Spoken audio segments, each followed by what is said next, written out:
Hello, ay ating panoorin itong punishment ni Senator Manny dito kay Ma'am Jinky. Hala, sige ay kasweet naman, ay nakakaingit naman. Aba, ay tumataas-taas pa yung paa ni Senator Manny. Abay, umiepektos pa oh. Aba, marunong si Ma'am Jinky. Ay, huwag kang loloko-loko dyan, Senator. Ay, may kalalagyan ka dito kay Ma'am Jinky. Maapat pa oh.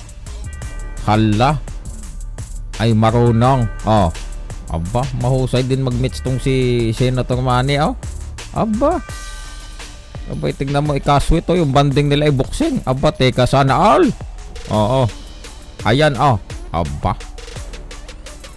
Aba, exercise lang talaga, sapat na. Ayaw. Tingnan natin ang jogging ni Senator Manny. Hi sir, good morning. Aba, talagang hindi pa kumakupas. Talagang kalabaw lamang ang tumatanda. Hala, sige. Katabi niya si Coach Jonathan Peñalosa, yung nakaasaw ay tumatakbo din. Aba. Tingnan naman natin ang mid-session ni Senator Manny. Kasama si Coach Buboy Fernandez. Hala. Ay, nako. Sino nga yung kalaban? DKO. Nako po.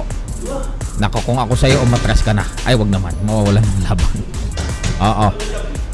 Ay, talaga. Oh, ay, sharp pa din.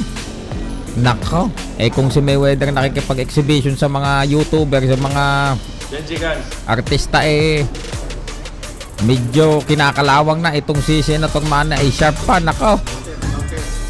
Hala. Nako, anong kalalagyan mo dito, DKO? Kung nakakaintindi ka ng Tagalog, ay nako. Ay, kung ako sa'yo, ay humingi ka na lang ng dispensa, DKO.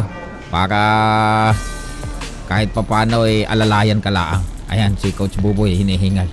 O, ayan, sige, panoorin po natin itong mid-session ni Senator Manny Pacquiao. Ito pong video nito ay hatid po sa inyo ni Sir David Sison. Ayan, yung kanina naman video kay Ma'am Jinky, yung tumatakbo kay Coach Jonathan Peñalosa galing yun. Maraming salamat. Panoorin po natin ito.